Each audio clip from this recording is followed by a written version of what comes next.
It is true without lie. It is certain in the truest. That which is below is equal to that which is above, and what is above is equal to what is below, to realize the miracle of a unique thing. As all things are created by the One and His plan, so are all things originating from the One by adaptation. Its father is the sun. Its mother is the moon. The wind was born in its belly. Its nurturer is the earth. It is the father of all perfection, of all the world, and all its virtue is perfect. When it is changed into earth, all its power is gathered together. Separate the earth from the fire, the subtle from the dense, step by step and with great understanding. It rises to heaven from the earth and down again to the earth, and thereby receives the power of the upper and the lower. Thus you gain the glory of all the world. Above, all ignorance will leave you. For unique is of all the strengths, the strongest strength. It defeats all subtle things and permeates all solids. In this way, the cosmic was created. This is from whence stem all the magnificent emulations, the way of which is described herein. This is why I am called the thrice great Hermes, because I possess the three parts of the wisdom of all the world. What I have said of the workings of the sun is complete and perfect.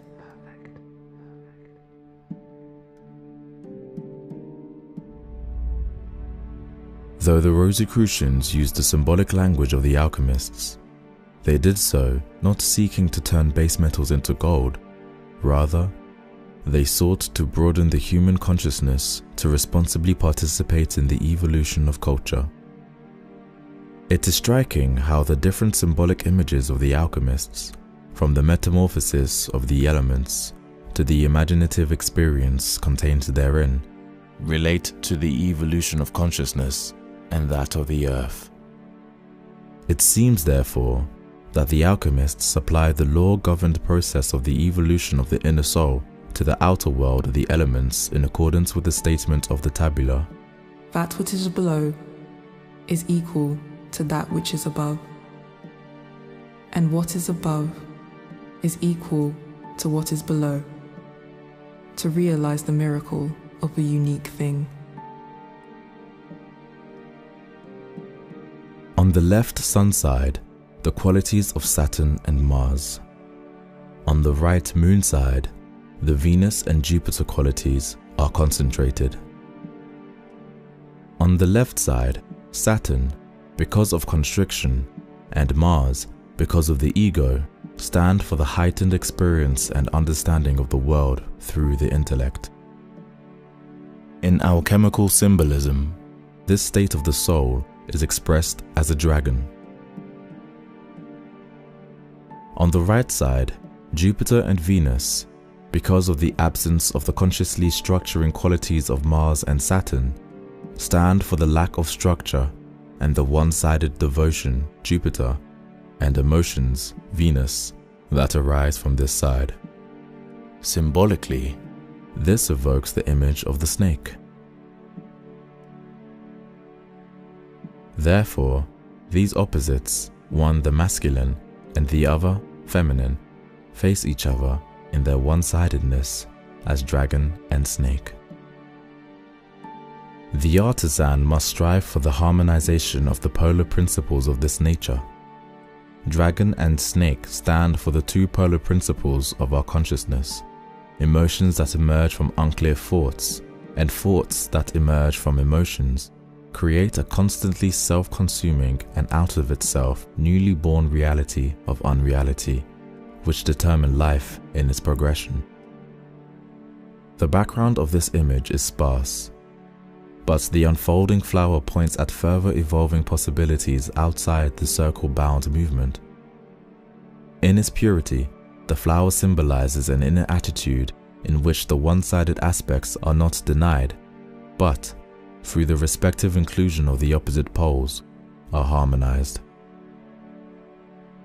The power that binds the ego increasingly to the head and thus permits the experience of the world mainly through the intellect can therefore be transmuted into a positive quality of conscious concentration.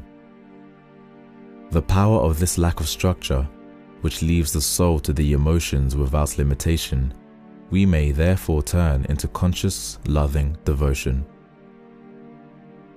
While the soul qualities of conscious concentration and devotion complement each other in the main, the soul mood of the holy sobriety, the reason of the middle, emerges in turn. This will be of important significance on the further path of spirituality. The sun and the moon situated over the planets represent in the emblem another plane of polarity, the purified aspect of the planets, which have changed into the mental ability of conscious attentiveness and the ability of the soul for loving devotion.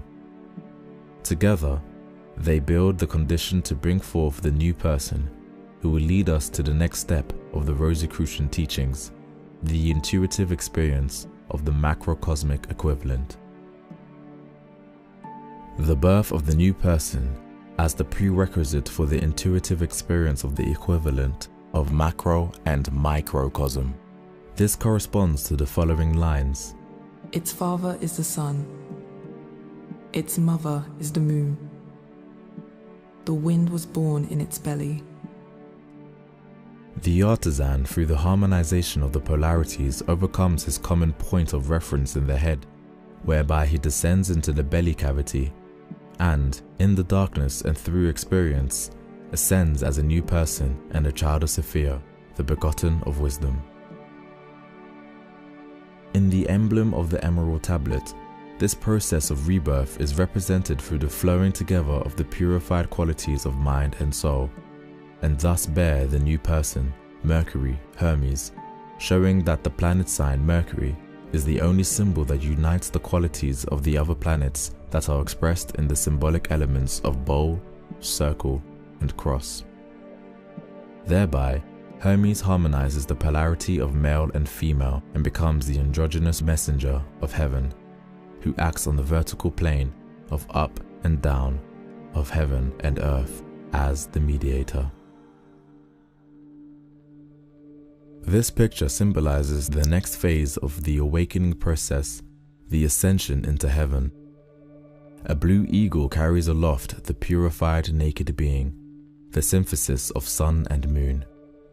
The male and female polarities are united by the overcoming of the restless thoughts, hair or day on the one hand, and the purified emotions, bat or night, on the other. However, the heads of the man and woman still show a duality, which points to the still existing, yet now no longer exclusive, but complementing polarity of the newly reached plane of consciousness beyond the sensual. This symbol of the purified self, the new being, is where the eagle carries it. It blooms into a blue flower, becomes space, and thus experiences the macrocosmic equivalence.